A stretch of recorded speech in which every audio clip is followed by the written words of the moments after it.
Bonjour, bienvenue dans cette nouvelle vidéo qui va porter sur le thème de l'énergie, mais l'énergie dans un contexte particulier qui sera celui des rapports humains.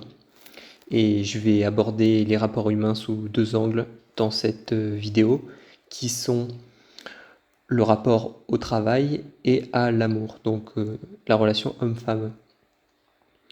Bien sûr, c'est une vidéo sur l'énergie.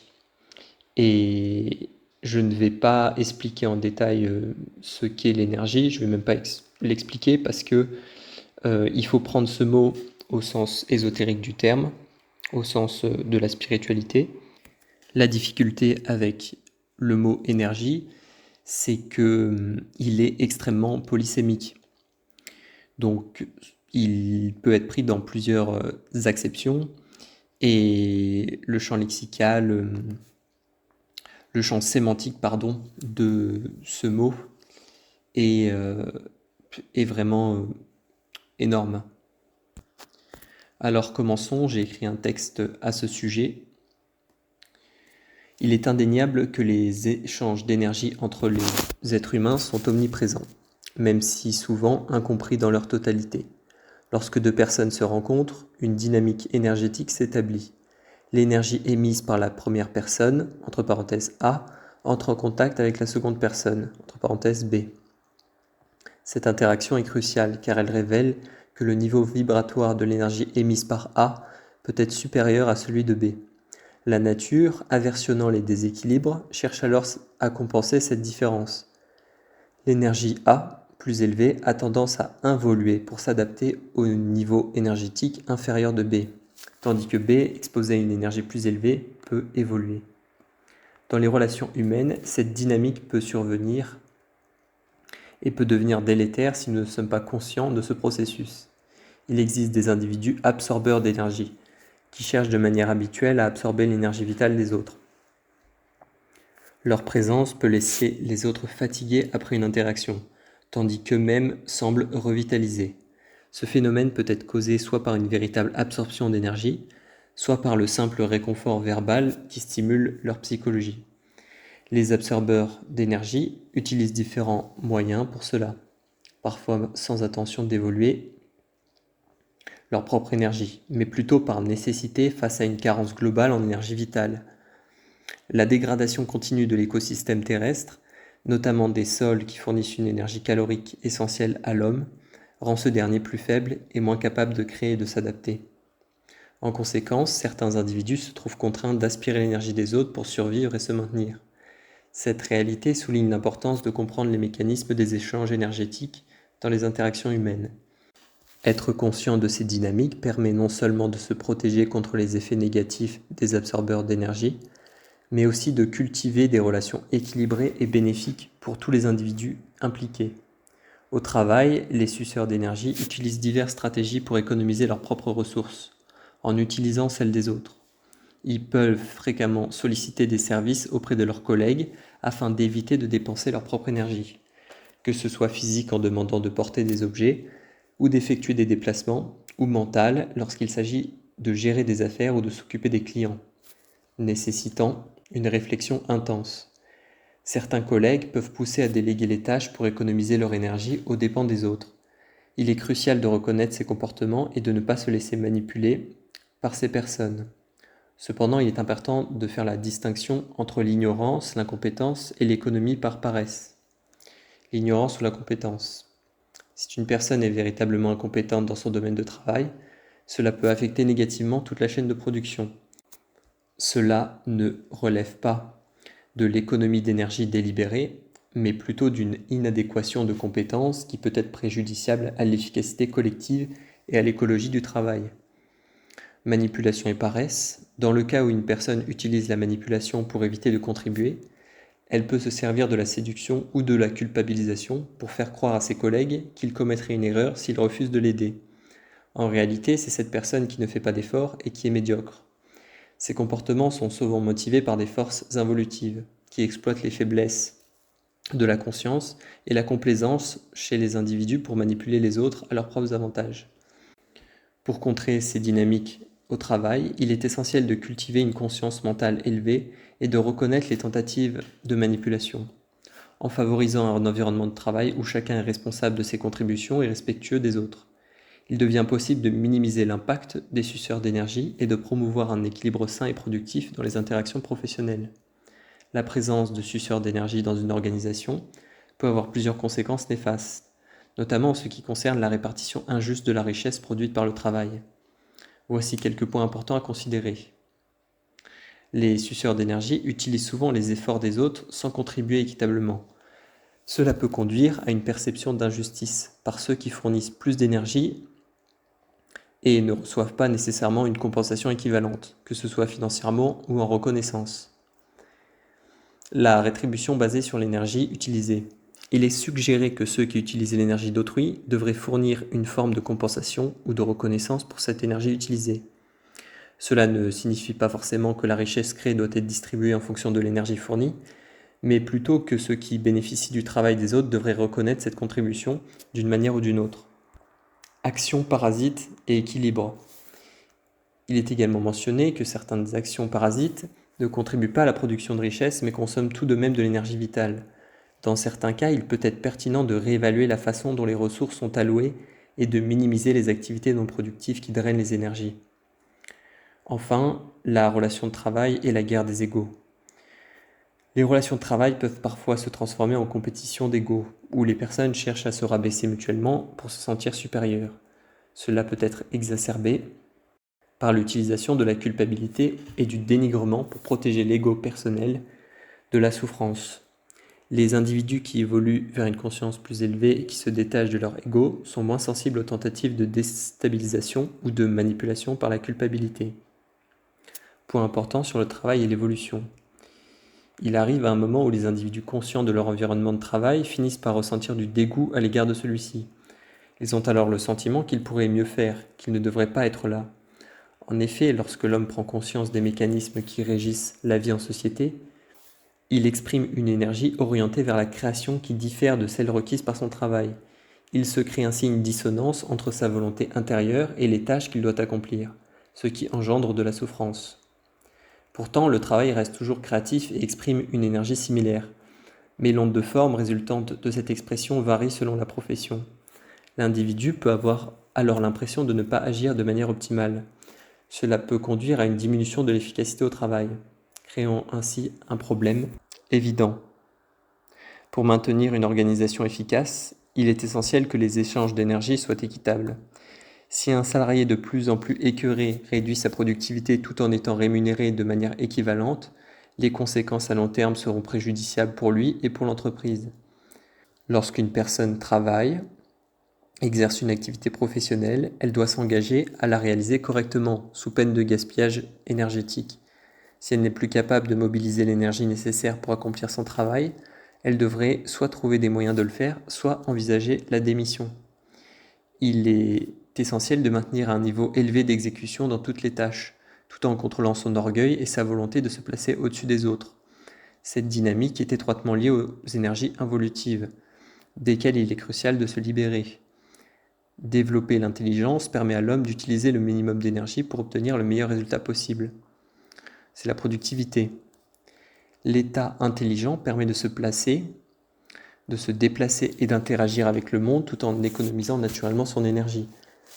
Par exemple, lors de la prise d'un verre d'eau pour boire, il convient de saisir le verre avec la pression minimale nécessaire pour réaliser l'action correctement, sans mettre inutilement les muscles des avant-bras en tension. De même, lors de la marche, les muscles non essentiels à cette action doivent rester détendus. Une des principales raisons de la dépense inutile d'énergie réside dans l'onde de forme corporelle exprimée selon les contextes sociaux. Cela veut dire que, de manière inconsciente, l'homme peut mettre ses muscles inutilement en tension lors de réunions, sorties ou rencontres, ce qui entraîne une fatigue en fin de journée.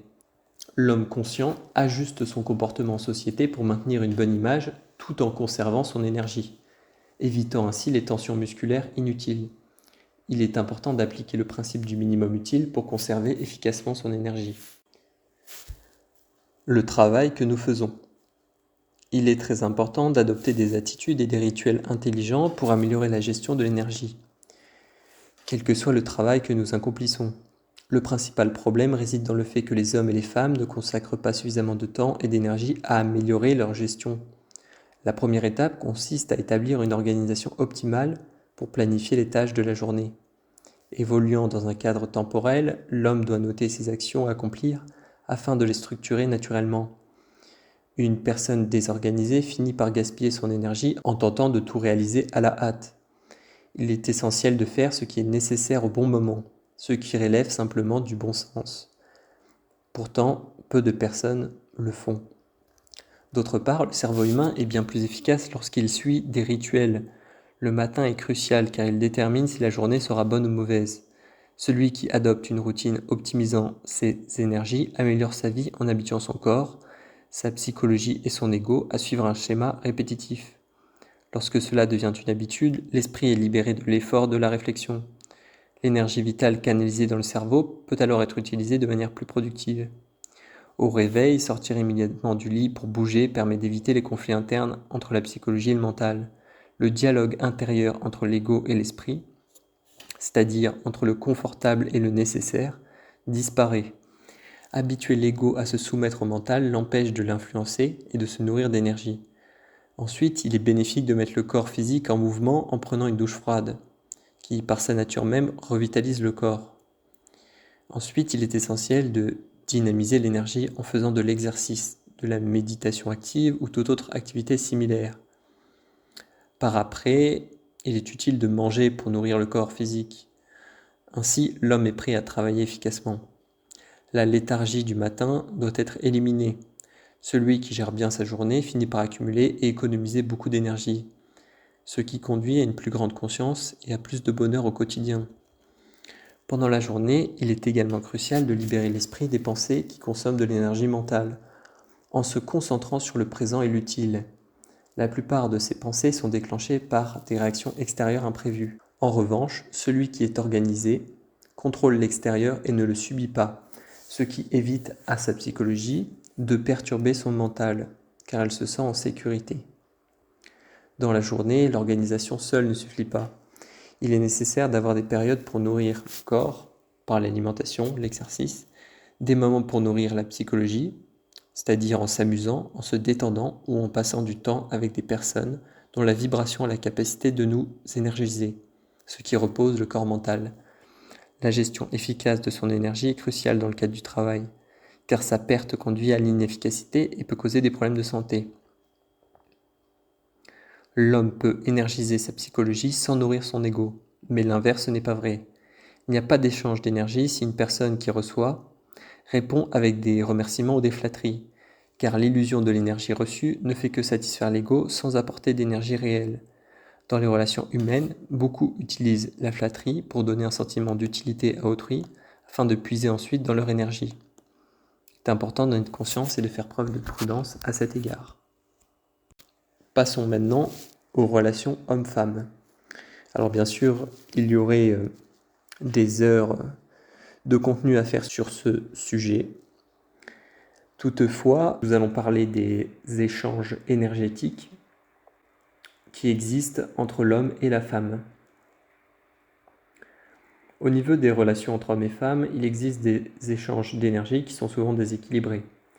Il arrive fréquemment qu'au début d'une rencontre, les personnes soient sur la même longueur d'onde, c'est-à-dire qu'elles vibrent et émettent une vibration similaire. C'est grâce à cet équilibre que la rencontre peut se poursuivre. Les mécanismes du désir sont liés à l'évolution planétaire. Hommes et femmes cherchent toujours le meilleur pour eux-mêmes. Ainsi, une relation ne se développera pas si le différentiel de valeur est trop important. Si une femme n'a pas reçu suffisamment de gènes évolués et de qualité, elle risque de ne pas être attirante, car son énergie vitale n'aura pas orchestré efficacement le développement de caractéristiques visibles symbolisant pour l'homme la fertilité. De même, si un homme manque d'énergie, que ce soit calorique, monétaire ou mentale, il ne sera pas attirant. Dans la relation où les hommes et les femmes sont inconscients entre guillemets, l'un des partenaires peut être manipulé par l'autre pour attirer plus d'énergie, en particulier l'argent.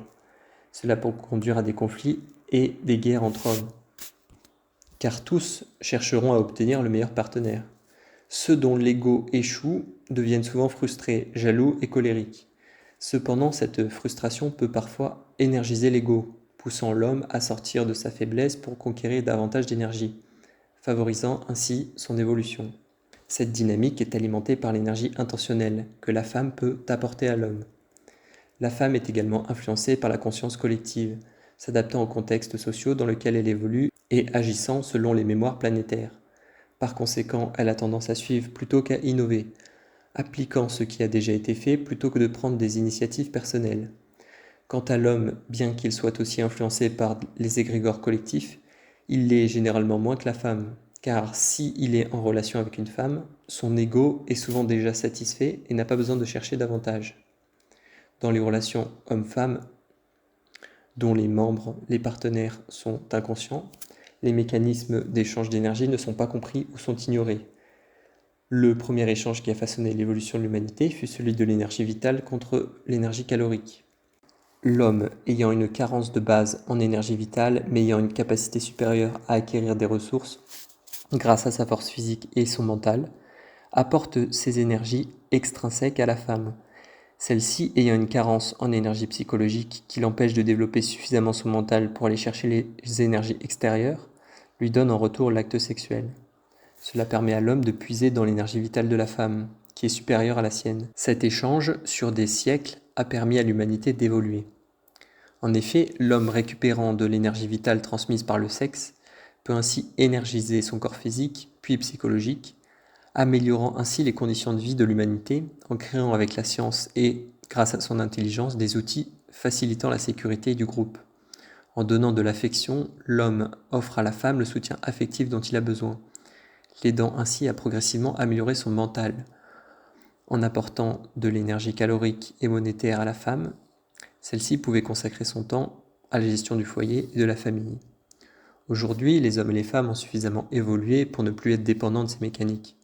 Ils sont suffisamment conscients pour s'auto-énergiser. Par l'évolution, hommes et femmes tendent à devenir une combinaison équilibrée de traits masculins et féminins. Et lorsqu'ils s'associent, ils mettent en commun une énergie intentionnelle qui accélère l'amélioration individuelle et collective. Actuellement, les femmes tendent à assurer des rôles traditionnellement masculins, ce qui est normal étant donné que des millions d'êtres humains n'ont pas encore entamé leur processus d'évolution. Cette action des femmes permet aux hommes de se conscientiser plus rapidement, leur permettant ainsi de libérer progressivement leur ego pour laisser place à l'intelligence. À terme, lorsque suffisamment d'hommes seront conscientisés, les rôles se rééquilibreront. L'homme accède en premier aux énergies supérieures divines, car il est de moins en moins manipulé par l'émotion et développe ce qu'on appelle dans l'antique religion une âme pure. Actuellement, la femme est encore souvent dominée par son émotivité et par la conscience collective, ce qui retarde son accès à une intelligence plus pure. L'utilisation de la mémoire deviendra de moins en moins nécessaire car le temps s'accélère et les changements sont rapides. Grâce à l'évolution des échanges d'énergie, hommes et femmes développeront de plus en plus une intelligence active, un état intelligent. L'homme qui entre en contact avec son esprit transmettra à la femme les informations nécessaires pour qu'elle les assimile et puisse ensuite suivre son propre chemin. Au cours de l'évolution, les êtres humains abandonneront progressivement l'amour tel qu'on le connaît aujourd'hui pour le remplacer par un amour véritable qui ne cherche pas à posséder. Dans les relations, l'amour humain est souvent motivé par les mécanismes de préservation de l'espèce. Les êtres humains sont émotionnellement attachés à leurs proches. Et dans les relations amoureuses, si le couple se brise, celui qui est amoureux souffrira, car il veut posséder l'autre, même s'il prétend vouloir son bonheur. Il est souvent incapable d'être émotionnellement indépendant. Cet amour faux est très proche de la haine, car il émane de la même énergie exprimée différemment. Lorsque tout va bien, la personne amoureuse est sous l'emprise d'hormones, dopamine, adrénaline, ocytocine, phényléthylamine, qui procurent un bonheur artificiel. Cependant, en cas de rupture, la souffrance remplace ce bonheur, colorant alors l'expression de l'amour. Par la suite, ces souffrances mémorisées peuvent se transformer en jalousie et en haine.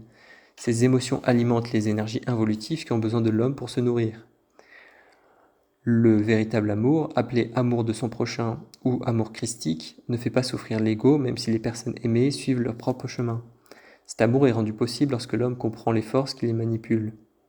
Il devient alors empathique, comprenant les autres et leurs erreurs, réalisant qu'ils ne savent pas ce qu'ils font et qu'ils ne sont pas responsables de leurs actes. Cette compréhension amène automatiquement l'homme à développer la tolérance et la patience envers autrui. Description du couple idéal représentant l'union entre deux êtres ayant une conscience puissante. Le couple idéal est avant tout une complémentarité, une réunion visant une évolution commune. Les énergies des deux personnes sont mises en relation pour fusionner et créer un cadre de vie amélioré. Rechercher le couple idéal est essentiel pour établir une harmonie énergétique dans nos relations. Le couple idéal ne s'unit que s'il existe une raison intelligente de le faire, contrairement aux hommes et femmes du passé qui s'unissaient principalement pour échanger de l'énergie vitale contre de l'énergie psychologique, calorique. Les hommes et femmes nouveaux s'unissent pour créer, construire, évoluer ensemble. C'est une collaboration. Il peut y avoir une période transitoire où les individus ont du mal à trouver un partenaire adéquat, car plus ils s'améliorent et gagnent en énergie, moins ils trouvent de personnes vibratoirement équivalentes. Le couple idéal laisse à ses membres la liberté de mener leur vie comme ils l'entendent, basée sur la confiance et un amour non émotif. Bien sûr, il y a des émotions dans le couple, mais il n'y a pas de désir de possession ou de sacrifice excessif. Le couple idéal évite les disputes, sachant que cela n'est pas intelligent. En cas de problème ou d'erreur, il trouve des solutions sans gaspiller l'énergie à blâmer l'autre, mais en utilisant cette énergie pour rééquilibrer la relation et l'environnement extérieur. La compréhension des conséquences, qu'on peut appeler le karma, loi de la séquentialité, guide intelligemment leur action. Le couple idéal s'unit parce qu'il a un travail à accomplir ensemble. Les conjoints savent que s'unir est une décision intelligente pour améliorer leur efficacité à long terme. Dans ce contexte, le désir physique de l'homme pour sa femme est transformé, de même que le désir affectif de la femme. Cependant, le couple idéal n'essaye pas de transformer ses membres. L'homme et la femme restent fidèles à eux-mêmes, indépendamment de leur évolution. Le couple idéal dirige son énergie vers l'extérieur plutôt que de la concentrer à l'intérieur pour la maintenir. Par exemple, il peut être intelligent pour le couple idéal de dormir dans des lits séparés, afin d'éviter de vampiriser involontairement l'énergie de l'autre pendant la nuit. Dans la plupart des couples, dormir ensemble peut créer un déséquilibre énergétique et mener à des conflits inutiles en raison de différences vibratoires non alignées. Proposer de dormir séparément dans le couple idéal est une décision rationnelle qui évite ces problèmes. Le couple idéal n'a pas nécessairement besoin de relations sexuelles fréquentes, car il développe une connexion mentale qui satisfait les besoins des conjoints. Les énergies sexuelles sont transformées pour enrichir le corps mental et servir l'intelligence. Le désir et l'émotion sexuelle n'entravent pas la capacité de réflexion de l'homme. L'amour exprimé dans le couple idéal est inconditionnel et la jalousie n'existe plus. L'homme satisfait en énergie vitale n'est pas tenté par la polygamie, tandis que la femme, comblée en énergie mentale et en affection, n'a pas besoin d'aller chercher ailleurs. Dans le couple idéal, la relation harmonise les énergies des partenaires, conduisant à la paix intérieure où l'ego n'est plus en conflit avec le mental.